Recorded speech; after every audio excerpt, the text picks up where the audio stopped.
Friends, कल प्रधानमंत्री नरेंद्र मोदी जी ने 12 बजे रात को एक वीडियो बनाया। उसको लेके बहुत सारे मीम बन रहे हैं, प्रधानमंत्री का मजाक उड़ाया जा रहा है। लेकिन मैं सच में आपसे कुछ गंभीर सवाल पूछना चाहता हूं। क्या वास्तव में अब भी प्रधानमंत्री की बातों पर आपको भरोसा है? जो प्रधानमंत्री 2 करोड़ नौकरी हर साल देने का वादा करके आपसे झूठ बोलता है, क्या उस पर आपको भरोसा है? क्या 12 साल में 24 करोड़ नौजवानों को रोजगार मिल गया हिंदुस्तान के अंदर? अग्निवीर योजना लाके भारत की सेना को 4 साल की नौकरी में तब्दील करने वाले प्रधानमंत्री पे क्या अब भी आपको भरोसा है?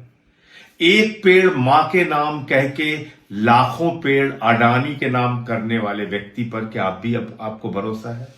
हिंदुस्तान के चंद पूंजीपतियों का लाखों करोड़ रुपए माफ करने वाला और नौजवानों पे लाठी बरसाने वाले प्रधानमंत्री पे क्या वास्तव में आपको भरोसा है? मैं आपसे पूछना चाहता हूं, 93 पेपर लीक से हिंदुस्तान के करोड़ों नौजवानों का भविष्य बर्बाद हुआ और प्रधानमंत्री इस पर खामोश रहे। क्या अब भी प्रधानमंत्री पर आपको भरोसा है? क्या अब भी प्रधानमंत्री पर आपको भरोसा है? क्योंकि 2024 में जब नीट का पेपर लीक हुआ था, प्रधानमंत्री ने संसद में भरोसा दिलाया था कि उनके पास मजबूत कानून है कार्रवाई करने के लिए। लेकिन आपको मालूम है, सीबीआई ने 90 दिन तक चार्जशीट दाखिल नहीं की और सारे के सारे आरोपियों को जमानत मिल गई 2024 के नीट पेपर लीक के मामले में। और कल उसका मुख्य आरोपी संजीव मुखिया पूरी तरीके से बरी हो गया, क्योंकि सीबीआई उसके खिलाफ कोई सबूत इकट्ठा नहीं कर पाई। कितना धोखा इस देश को प्रधानमंत्री ने दिया है। अगर आप याद करेंगे, सोचेंगे, तो आपको रात की नींद नहीं आएगी। महीने भर से आंदोलन चल रहा है दिल्ली के जंतर मंतर पे। उनके दफ्तर से 3 किलोमीटर की दूरी पे आंदोलन चल रहा है।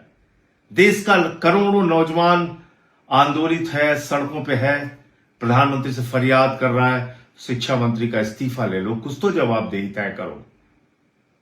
देश का युवा कह रहा है, जो 21 बच्चे मारे गए उनके परिवार को मुआवजा तो दे दो कम से कम प्रधानमंत्री जी। नहीं सुना प्रधानमंत्री ने। अब कह रहे हैं फास्ट ट्रैक कोर्ट बनाएंगे, अब बस यही बहुत बड़ी चीज आपके लिए कर रहे हैं, जश्न मनाइए आप। अरे उस फास्ट ट्रैक कोर्ट के सामने सबूत कौन लेके जाएगा? सीबीआई लेके जाएगी, पुलिस लेके जाएगी। वो सीबीआई तो कहती है कि आरोपी ही नहीं है। वो सीबीआई तो सबको छुड़वा देती है, कोर्ट के सामने कोई साक्ष्य प्रस्तुत नहीं करती। तो बिना कोर्ट के सामने साक्ष्य के कोई भी फास्ट ट्रैक कोर्ट या हवाई कोर्ट, कोई भी कोर्ट कैसे सजा दे देगी? तो इसलिए मैं ये सवाल आपके लिए छोड़ता हूं।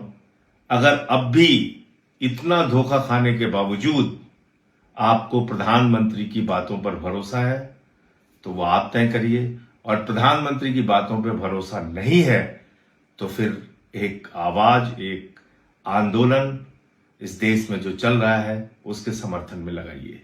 जय हिंद।